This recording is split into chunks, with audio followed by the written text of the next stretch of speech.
Rajat, over to you.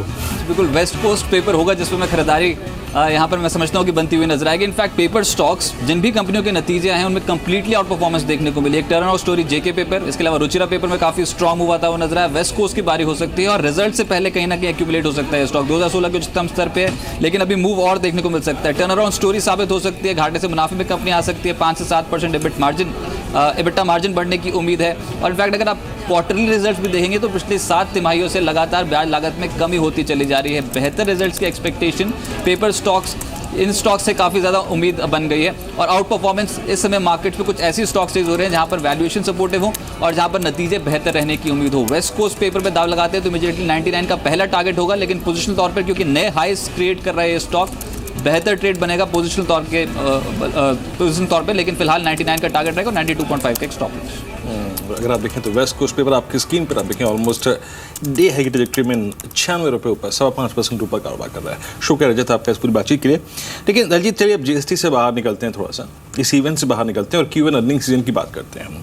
Q1 earning season के बाद numbers के बाद उसकी पैरिटी बाजार के साथ कितनी एस्टेब्लिश्ड है अब तक पे? बाजार ऊपर चला गया है Q1 नंबर्स से या फिर Q1 नंबर्स ऊपर थे बाजार नीचे है अभी भी?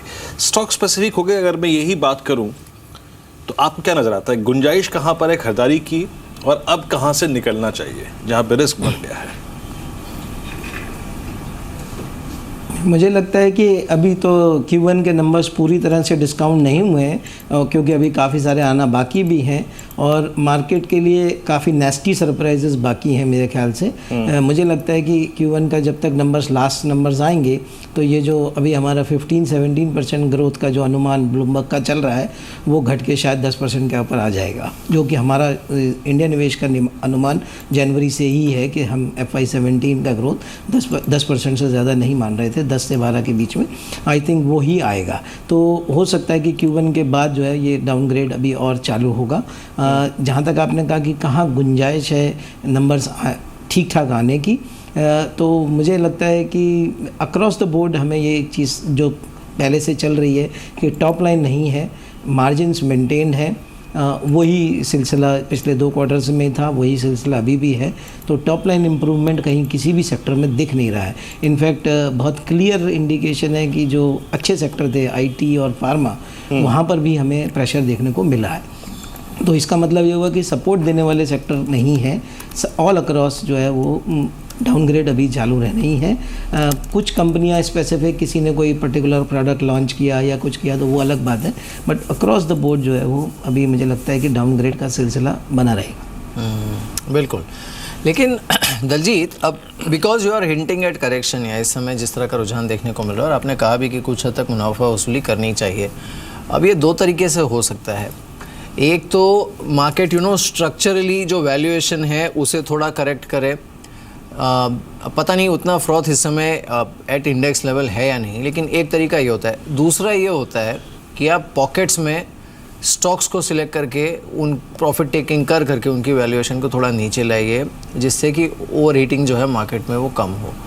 अब लाइकली सिनारियो क्या लग रहा है आपको? देखिए, सबसे पहला एक जो सेक्टर लग रहा है जहाँ पर ये फ्रॉथ बाहर होना चाहिए वो होगा पब्लिक सेक्टर बैंक। जो हमने देखा कि पिछले 1-1.5 महीने में लगभग 40 से 50% पब्लिक सेक्टर बैंक चल चुके हैं और अब हमने नंबर देखे, आज भी एक वो इंडियन बैंक ने कुछ अच्छे नंबर दिखाए तो सीधा सर्किट लगा ना। इस तरीके के जो मूव हैं ये इर्रेशनल मूव है और मुझे लगता है कि यही सबसे ज़्यादा करेक्शन की तरफ बढ़ेंगे। आप PNB के नंबर्स देखिए, अभी वो नंबर्स में मुझे किसी भी तरीके से ऐसा नहीं दिखता है कि उनका पेन ख़त्म हो गया है और आने वाले समय में वो वापस प्रॉफिटेबिलिटी पे चले जाएंगे। जस्ट बिकॉज उन्होंने इस बार ज़्यादा उससे ज़्यादा डिटोरेट नहीं किया पिछली बार से, इसलिए आप बोल रहे हैं कि ये नंबर अच्छे हो गए, बट वो जो पिछला पेन है वो अभी ख़त्म नहीं हुआ है और वो अभी आगे चलने ही वाला है। तो ये सेम सिचुएशन बाकियों में रहनी है। बट इस बीच में पिछले 1.5 महीने में PNB 70 रुपये वाला स्टॉक 120 रुपये 140 रुपये हो गया, ऑलमोस्ट 100% रिटर्न दीजिए आपको। तो नेचुरल है कि यहाँ पर फ्रॉथ बिल्ड हो गया है। इस फ्रॉथ को जैसे NBFCs, आज आपने देखा भारत फाइनेंशियल या दूसरे स्टॉक जो इक्विटा 6-8% गिर रहे हैं, तो ये सब ओवर वैल्यूएशन की वजह से ही है और ये करेक्शन होना पहला सबसे क्लियर हिंट यहाँ से आएगा। फिर उसके बाद जो होप ट्रेड चल रहा है, जब जो हम मान रहे हैं कि मॉनसून की वजह से ये हर चीज़ में बहुत अच्छा हो जाएगा, कंजम्पशन बहुत अच्छा होगा, उनके नंबर्स में अभी मॉनसून का जो हमने पहला इम्पैक्ट देखा गुड़गांव और बॉम्बे और सब जगह कि ज़्यादा मानसून आने से हम कितने इक्विप्ड हैं उसको संभालने के लिए। और हमारा फियर यही है कि by the end of this monsoon कहीं ऐसा ना हो कि हम जो चेन्नई में देखने को मिला था फ्लड वाला वही सिचुएशन हो जाए और रिजल्ट हो कि हमारी इकोनॉमी पे उसका नेगेटिव इम्पैक्ट हो गया बजाय पॉजिटिव इम्पैक्ट होने के। तो अभी कॉशन के बहुत सारे रीजन्स हैं। इस बीच अगर आप देखिए फर्टिलाइजर स्पेस पे खबर आ रही है, थोड़ी सी नेगेटिव खबर है। देखिए दरअसल आपको याद होगा कुछ दिनों पहले सरकार ने जो 2 प्रकार के, अगर आप देखें जो गैर यूरिया फर्टिलाइजर्स हैं उनके दाम घटाने की बात कही थी। जब सरकार ये बात कहती है तो अल्टीमेटली वो कहती है सरकारी कंपनियों को, लेकिन वो एक संकेत होता है, याद रखिए, निजी कंपनियों को भी। लेकिन अगर निजी उस वक्त याद होगा हमने बात की थी जो फर्टिलाइजर एसोसिएशन की से बात भी की थी निजी बिजनेस पे, उन्होंने कहा कि भाई इन दरों पे पॉसिबल नहीं है। लेकिन अब सरकार ने कहा है कि भैया अगर आप दाम नहीं घटाएंगे तो आपको हम सब्सिडी रोक देंगे। तो इट्स अ प्रेशर टैक्टिक्स। जरा प्लीज़ अगर आप देखिए पूरा का पूरा स्पेस, दीपक फर्टिलाइजर्स, ये तो हालांकि भी 4% ऊपर, लेकिन SRF, NFL, GSFC अगर आप देखें, ये अगर आप देखें बैकफुट पे है। कोर इंटरेक्शन आपकी स्क्रीन पर आप देखें 244 पे कारोबार कर रहा है। ये अच्छे मानसून के चलते अगर आप देखें दलजीत, आपने एग्रो स्पेस को, फर्टिलाइजर स्पेस को, शुगर पहले से अगर आप देखें काफ़ी स्ट्रॉन्ग था, काफ़ी स्ट्रॉन्ग मूव देखा हमने इस स्पेस में। अभी फर्टिलाइजर्स पे या फिर एग्रो केमिकल्स पे आपकी अप्रोच क्या होगी दलजीत? देखिए एग्रो केमिकल अलग है और फर्टिलाइज़र के लिए अलग अप्रोच है। फर्टिलाइज़र पे हमारा अप्रोच हमेशा से नेगेटिव रहा है और प्रिसाइजली इसी कारण से कि इनका इनपुट भी कंट्रोल्ड है और आउटपुट भी कंट्रोल्ड है। गवर्नमेंट डिसाइड करेगी कि आपको किस भाव पे माल खरीदना है और किस भाव पे बेचना है। अब ऐसे से अब इस समय इतना सालों के परेशानी के बाद अब इस सेक्टर में थोड़ी डिमांड आने की स्कोप आई और अब गवर्नमेंट बोलते हैं कि हम सब्सिडी नहीं देंगे या हम आपको प्राइस काटना है, तो फर्टिलाइज़र कंपनी तो ज़िंदगी में कभी पैसा बना ही नहीं सकते। इसलिए इस सेक्टर से तो दूर ही रहना चाहिए। हमारा सिर्फ एक ही इसमें स्टॉक कवरेज में है कोरामंडल फर्टिलाइज़र, और वहाँ पे भी अब हमने पिछली बार ये न्यूज़ आई थी तो उसको डाउनग्रेड कर दिया था, सेल रेटिंग में ला दिया। जहाँ तक एग्रो केमिकल का सवाल है, वहाँ पर पेस्टिसाइड, इंसेक्टिसाइड वगैरह, वहाँ पर गवर्नमेंट का इंटरफेरेंस काफ़ी कम है और वहाँ पर इंटरनेशनल रिक्वायरमेंट बहुत ज़्यादा है। तो जैसे यूनाइटेड फॉस्फोरस हो गया, रैलिस इंडिया हो गया, एस्टेक लाइफ साइंसेज हो गया, ये लोग इंडिया से बाहर ज़्यादा काम करते हैं और वहाँ पर इस तरीके का इंटरफेरेंस नहीं है। तो आई थिंक वो स्टॉक्स पे अभी भी हम बुलिश हैं। रैलिस इंडिया पे भी बुलिश हैं, UPL पे भी बुलिश हैं। वहाँ पर हालांकि हमारा टारगेट प्राइस ऑलरेडी अचीव हो गया है, इसलिए उसको होल्ड रेटिंग पे किया है, बट वहाँ पे पॉजिटिव भी है। चलिए इस बीच BTST कॉल्स क्या हैं ये देख लेते हैं। बताने के लिए साक्षी हमारे साथ हैं। साक्षी बताइए। शुक्रिया मीर। शुरुआत करेंगे लवलीश शर्मा की कॉल्स के साथ। इनकी पहली पिक है ITC पर, खरीदारी की सलाह यहाँ पर दी है। टारगेट बताया 272 का और स्टॉप लॉस हम नीचे में लगा सकते हैं 257 का। इनकी अगली पिक भी BTST trade, in fact STBT trade है। बजाज फिनसर्व पर उन्होंने बिकवाली की राय दी है। टारगेट्स यहाँ पर बताएं 2600 के और स्टॉप लॉस हम ऊपर में लगा सकते हैं 2800 का। आशीष क्याल की तरफ से अरविंद लिमिटेड पर बिकवाली की राय है। टारगेट यहाँ पर बताया उन्होंने 290 का और स्टॉप लॉस हम ऊपर में लगा सकते हैं 312 का। IOC पर भी ये खरीदारी की सलाह दे रहे हैं। टारगेट यहाँ पर बताया 590 का और स्टॉप लॉस हम नीचे में लगा सकते हैं 530 का। नीरव छेड़ा की तरफ से आखिरी कॉल्स हैं। आइडा सेलुलर पर पॉजिटिव है और खरीदारी के लिए जो टारगेट्स दिए हैं उन्होंने 113 के हैं। स्टॉप लॉस हम नीचे में लगा सकते हैं 101 का। साथ ही लास्ट पिक जो इनकी है वो कोल इंडिया पर और यहाँ पर बिकवाली की राय दे रहे हैं। टारगेट बताया 304, स्टॉप लॉस हम ऊपर में लगा सकते हैं 330 का। शुक्रिया साक्षी। इस बीच कुछ ट्रेडर्स पिक्स देखते हैं। आइए देखते हैं आशीष अन्नानी क्या बोल रहे हैं। ये टाटा मोटर्स को सेल करने की यहाँ पर राय दे रहे हैं। 478 का लक्ष्य 492 पे अगर आप देखें मौजूदा स्तर है। और दूसरी इनकी कॉल है वो है जैन इरिगेशन, इससे बाय 7290 पे कारोबार कर रहे हैं। 8 रुपये का अगर आप देखें 7 रुपये 10 पैसे का एक बड़ा मूव पॉसिबल है यहाँ पे, तो नज़र रखिएगा इस स्टॉक पे। बाकी जस्ट डायल पे अगर आप देखें स्थितियाँ बहुत अच्छी नहीं है। 503 का स्तर आपकी स्क्रीन पे, still एंटीसिपेटिंग down side of 25 rupees, करीब 475 के लक्ष्य के लिए आपको यहाँ पे शॉर्ट कॉल लेनी है। नंबर आपकी स्क्रीन पर है, ये जरिया है हमसे जुड़ने का आपकी स्क्रीन पर 7840020000। इस पर आप जुड़ सकते हैं व्हाट्सएप के जरिए। कोई भी ट्रेड पूछना हो, target, stop loss, accumulation zone. Chandan, कुछ ट्रेड्स जो कि आपके लिए कल के लिए कैरी करेंगे, I mean whether its future, cash और ऑप्शन ट्रेड जो आपके जहन में आ रहा है इस वक्त? जी हाँ, कुछ सिलेक्टिव काउंटर्स है जिनमें अभी भी पॉजिटिव मूव बरकरार हो सकता है। पहला ट्रेड यहाँ पे ऑटोपिक से टीवीएस मोटर पे रहेगा। टीवीएस मोटर देखिए रिसेंटली कंसोलिडेशन दिया था, ऊपर के लेवल से थोड़ी सी प्रॉफिट बुकिंग हुई थी, रिजल्ट के चलते 315 तक गया था, बट वापस 286 288 के बॉटम बना के और वापस अब पॉजिटिव मूव दिखा रहा है। मेरे हिसाब से सारे ऑटो काउंटर्स में रैली आ चुकी है, बट टीवीएस अभी तक परफॉर्म नहीं किया है और यहाँ पे मार्केट मोमेंटम को कैच करने की गुंजाइश से बन रही है। तो यहाँ पे 288 290 के सपोर्ट जोन को ध्यान में रखते हुए 315 के टारगेट के लिए खरीदारी की सलाह रहेगी। दूसरा काउंटर यहाँ पे रहेगा जी लिमिटेड। देखें ये काउंटर काफ़ी स्ट्रॉन्ग है, आज जरूर थोड़ा सा सॉफ्ट है क्योंकि बाजार में ऊपर के लेवल से बिकवा लिया, बट ट्रेंड इसका इंटेक्ट है। 480 का स्टॉप लॉस से 530 तक के टारगेट के लिए खरीदारी की सलाह रहेगी। और उसके अलावा एक LNTFH रहेगा जहाँ पे मेरा मानना है कि ट्रेंड इंटेक्ट है। यहाँ पे पोजिशनल 97 के टारगेट रहेंगे और उसके लिए 82 का स्टॉप लॉस रखना पड़ेगा। बिल्कुल। खैर चलिए, इस बीच करीब 10 पॉइंट नीचे निफ्टी 8625 पर। उपेंद्र, आप कोई रिकमेंडेशंस देना चाहेंगे? ये जो दलजीत ने भी बात कही, यही नर्वसनेस दलाल स्ट्रीट पर अक्रॉस द बोर्ड है, ये पता नहीं कहाँ से घूमेगा मार्केट या फिर एक रिवर्सल देगा। अब रुकना चाहिए या फिर फर्स्ट सेट ऑफ करेक्शन जब देखने को मिले उसी में बाइंग करनी चाहिए? आपका व्यू क्या है?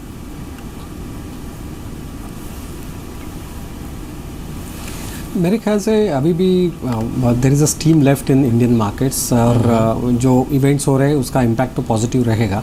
सो देयर इज़ एक्सपेक्टेशन कि मार्केट 9000 निफ्टी के आसपास डेफिनेटली जाएगा, लेकिन of course one has to be very careful क्योंकि ये मार्केट बहुत ऊपर जा चुका है, वैल्यूएशन स्ट्रेच्ड है। इंटरनेशनल कोई नेगेटिव न्यूज़ आए तो हम लोग उसके अनुसार हमारा मार्केट मूव हो जाएगा डेफिनेटली। तो that has to you have to be on alert, I mean you can't say कि मैं ये पोजीशन लेके कंटिन्यूस रहूँगा अनलेस अनटिल आप एक लॉन्ग टर्म इन्वेस्टर हो, तो वो अलग चीज़ है। तो from that perspective you can look at buying the select stocks.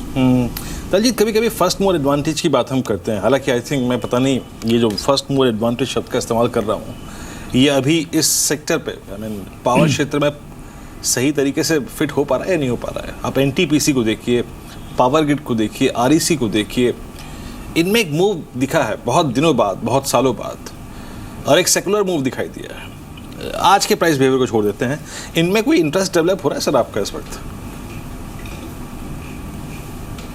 जी हाँ, एक्चुअली NTPC तो हमारे 2016 के जनवरी में जो हम टॉप पिक्स निकालते हैं उसमें भी था। मेनली उसका रीज़न ये था कि अगले 3 साल में NTPC की रेगुलेटेड इक्विटी जो है वो लगभग 60% ऑफ बढ़ने वाली है, जो उसकी एग्जिस्टिंग इक्विटी है, बिकॉज उनके बहुत सारे प्रोजेक्ट्स जो हैं वो आने वाले हैं। प्लस स्टॉक ने पिछले 4 साल से परफॉर्म नहीं किया बिकॉज ऑफ CERC रेगुलेशन।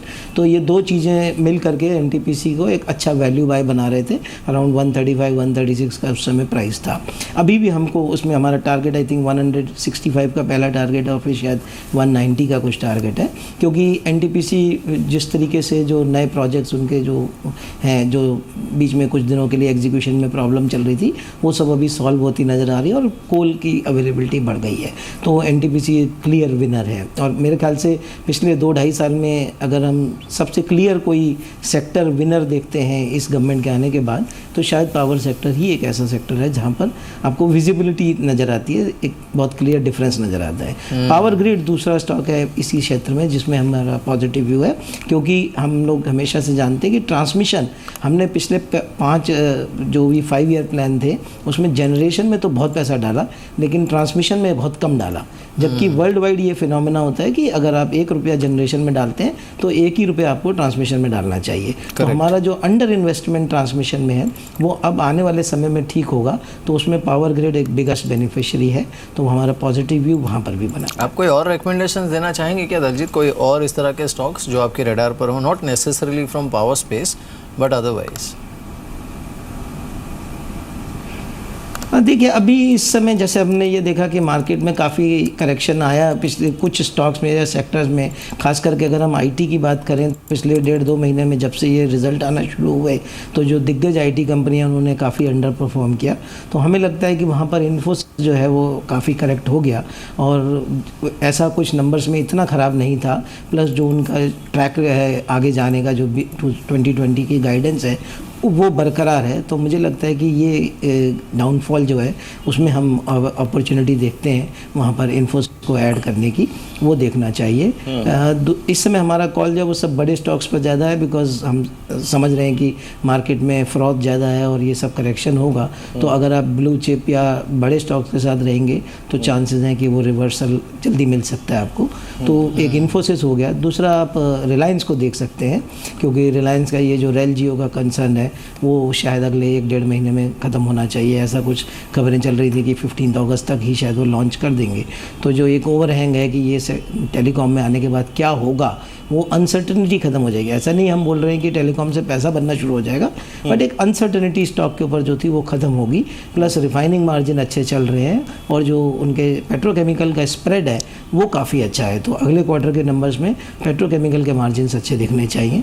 तो एक रिलायंस भी स्टॉक हो सकता है इस मंदी में या इस फॉल में एक्यूमुलेट करने के लिए। इस बीच जब हमने अंतिम बाजी स्टार्ट की थी उस वक्त हमने 2 स्टॉक्स पे देखिए काउंटर कॉल ली थी, ONGC पर और एक LNT पर। आप देखिए LNT उस वक्त 1495 पे था, हालांकि बदला नहीं है लेकिन ठहरा स्टॉक। आप देखिए LNT 1503 पे है और ONGC स्पेशली बदला है। जब हमने अंतिम बाजी की शुरुआत की तो करीब करीब 219 पे स्टॉक था, 222 पे। ये सोच के इस स्टॉक को पिक किया था कि बाजार को रोज़ बरोज़ हर घंटे हर मिनट एक खुराक चाहिए नहीं। ओवरसोल्ड ट्रेजेक्ट्री में ONGC, ओवरसोल्ड इसलिए शब्द का इस्तेमाल कर रहा हूँ क्योंकि इसने जुलाई के मिड में एक स्ट्रॉन्ग मूव दिया था, ऑलमोस्ट 240 छुआ, लेकिन उसके बाद सडन फॉल इस स्टॉक में। तो बहुत शॉर्ट टर्म चार्ट्स पे अगर आप देखें ये ओवरसोल्ड ट्रेजेक्ट्री में है। ONGC को पिक करेंगे आप लॉन्ग ट्रेड के लिए चंदन? जी देखिए, ONGC को यहाँ पे नहीं पिक करना पसंद करूंगा क्योंकि सारे ऑयल मार्केटिंग कंपनीज और दूसरे काउंटर में मोमेंटम बना था, बट यहाँ पे फॉलो बाइंग नहीं हुई थी और 230 233 काफ़ी बड़ा इसका हर्डल है। मेरे हिसाब से वो पार करने के बाद ही कोई सेंटीमेंट पॉजिटिव होंगे। और फिलहाल देखें 218 का सपोर्ट है, उसको ध्यान में रखते हुए रिवर्स हुआ। यदि किसी को कॉन्ट्रा ट्रेड या रिस्क ट्रेड लेना है तो 218 को ध्यान रख सकते हैं, बट 218 के नीचे यहाँ पे मेरा व्यू नेगेटिव हो जाएगा। एक स्टॉक जो मैं देख रहा था वीरेंद्र, वो है मारुति। अभी भी बिल्कुल मैं वही आपसे बात करने आया था। 5000 को जिस तरह से इसने पकड़ के रखा है, अब इससे देखिए जो लो था वो था, अगर इस समय थोड़ा कम है क्लोजिंग हो रही है, लेकिन 3193 का इसका लो था जो कि बजट के दिन हिट हुआ था 29 फेब। अब ये 5000 पे है यहाँ। क्या पैसा कमा के दिया जी, चलाइए या फिर निवेश करिए, कुछ भी करिए। दोनों में ये देखिए आप इसका 6 महीने का ग्राफ देखिए मारुति। दलजीत, मारुति पर क्या व्यू है आपका? व्यू पॉजिटिव बना हुआ है, लेकिन रेटिंग होल्ड है क्योंकि वैल्यूएशन वाइज आप देखें तो 23-24 टाइम्स हो गया है कुछ, और इसमें फिर इससे ज़्यादा का इसको मल्टीपल नहीं दे सकते। बट जिस तरीके से कंपनी नंबर्स दिखाई जा रही है और इस बार के मंथली जो नंबर्स आए उसमें एक अच्छी बात ये हुई कि एक्सपोर्ट्स हमने डिक्लाइन नहीं देखा। एक्सपोर्ट्स बढ़ा भी नहीं लेकिन डिक्लाइन नहीं हुआ। तो जो पिछले कई महीनों से लगातार एक्सपोर्ट डिक्लाइन हो रहा था, अगर वो ये फर्स्ट ट्रेंड है कि यहाँ से एक्सपोर्ट डिक्लाइन नहीं होंगे तो आई थिंक फिर मारुति में अच्छा स्कोप बनता है। इसलिए होल्ड में तो रहेंगे ही। अब वैल्यूएशन कंसर्न है तो इसलिए फ्रेश बाइंग नहीं करेंगे। फ्रेश बाइंग नहीं करेंगे। 8626 पे निफ्टी के लिए 12 अंक नीचे, और अगर आप आज के हाई को देखें 8687 करीब 8690, लो रहा करीब 8611, यानी करीब आप देखें तो पूरे दिन 80 अंकों के दायरे में बाजार घूमता रहा। सुबह इनफैक्ट हमने आपको यही कमेंट्री सजेस्ट भी की थी। निफ्टी बैंक ने थोड़ा दमखम दिखाया। देखिए दमखम इसलिए क्योंकि ये गिरा नहीं, ये अपने आप में आप देखें और परफॉर्मेंस का एक संकेत था। आज के आप देखें गेनर्स आपकी स्क्रीन पर टेक महिंद्रा, हीरो मोटोकॉर्प, कोटक महिंद्रा बैंक, ONGC 221 के स्तर पर। उसके बाद अगर आप देखें तो आज ONGC ने छोटा सा पुल बैक दिया, येस बैंक ने अगर आप देखें एक स्ट्रॉन्ग मूव, और एशियन पेंट्स अगर आप देखें 1126 के स्तर पर। मार्केट्स शट करीब 8627 पे करीब 9 अंक नीचे, और आपकी स्क्रीन पर आप देखें लूजर्स और window pharma, Tata Motors, HDFC, BPC अगर आप देखें हल्का सा बैकफुट पे थे। टाटा मोटर्स DVR, आप मुझे सीमेंस PHL में थोड़ी बहुत प्रॉफिट बुकिंग रही। ICICI बैंक बैकफुट पे, अदानी पोर्ट्स और भारतीय एयरटेल और आयशर मोटर्स से कुछ कंपनी जो कि आज बैकफुट पे थे। उसके बाद आप देखें निफ्टी आपकी स्क्रीन पर 8627 मोमेंट, लेकिन कुल कहेंगे अगर आप देखें तो ये जो 27 पॉइंट का जो दायरा है ना नीचे की तरफ, 8627 से लेकर 8580 बहुत महत्वपूर्ण है। आज के अगर आप देखिए कुछ स्टार प्राइस परफॉर्मेंस आपकी स्क्रीन पे है। आप देखिए क्या स्ट्रॉन्ग मूव दिया IDFC ने। उसके बाद अगर आप देखें तो नाहर इंडस्ट्रीज ने, मुथूट फाइनेंस ने, टाटा कम्युनिकेशंस, शानदार मूव रहा। चंदन इस क्लोजिंग पर आए आपके देखिए एक सॉफ्ट क्लोजिंग हुई है। 8665 के ऊपर यदि क्लोजिंग होती है तो यहाँ पे सेंटीमेंट कुछ और रहेंगे, बट फिलहाल अभी तक कंसोलिडेशन फेज है। 85-550 का लेवल तोड़ेगा तब जाके थोड़ा सा प्रोसेस होने की जरूरत है। तो कल 8665 के ऊपर निकलते हैं और पॉजिटिव ट्रेंड आते हैं, तभी बाजार में एक नया मोमेंटम और अपसाइड रैली एक्सटेंड हो सकता है। चलिए आज फास्ट 50 कुछ कॉल्स देखिए। बहुत बहुत शुक्रिया चंदन, दलजीत, आप सभी का, उपेंद्र, आप सभी का बहुत बहुत शुक्रिया इस कार्यक्रम में शामिल होने के लिए, सभी काउंटर्स और इंडस्ट्रीज पर रखने के लिए। आज के स्टॉक्स देखिए, मुथूट फाइनेंस, टारगेट हिट, शानदार मूव यहाँ रहा। उसके बाद आप देखिए तो टीवीएस मोटर्स यहाँ पे काफ़ी स्ट्रॉन्ग मूव, 300 का स्ट्राइक किया, टारगेट हिट कर गया इस पर। और उसके बाद टोरेंट फार्मा, ये कुछ और ऐसे स्टॉक्स थे जहाँ पे काफ़ी स्ट्रॉन्ग मूव आज के सेशन में रहा। पटेल इंटीग्रेटेड यहाँ पर टारगेट हिट हुआ। मारुति सुजुकी यहाँ पर बाय कॉल थी, 4950 का टारगेट, हालांकि इस टारगेट को ये 90 रुपए से ओवरशूट कर गया। सुबह का हाई था 5040। उसके बाद सेल कॉल थी भारत फाइनेंशियल्स पे, एक कॉन्ट्रा कॉल थी और उसने अपना काम बखूबी किया। और ल्यूपीड पे आप देखिए टारगेट हिट हुआ आज, 1708 रुपये का डाउन साइड टारगेट था, ओवरशूट करके नीचे आया 1700 तक। और उसके बाद गुड लक स्टील आप देखें तो ये करीब 109 के स्तर पर आज क्लोज हुआ, टारगेट हिट हुआ। और रेलवाइज देखिए कुछ काउंटर जहाँ पे आज काफ़ी स्ट्रॉन्ग मूव था। चलिए तो फिलहाल इस कार्यक्रम अंतिम बाजी में इतना ही।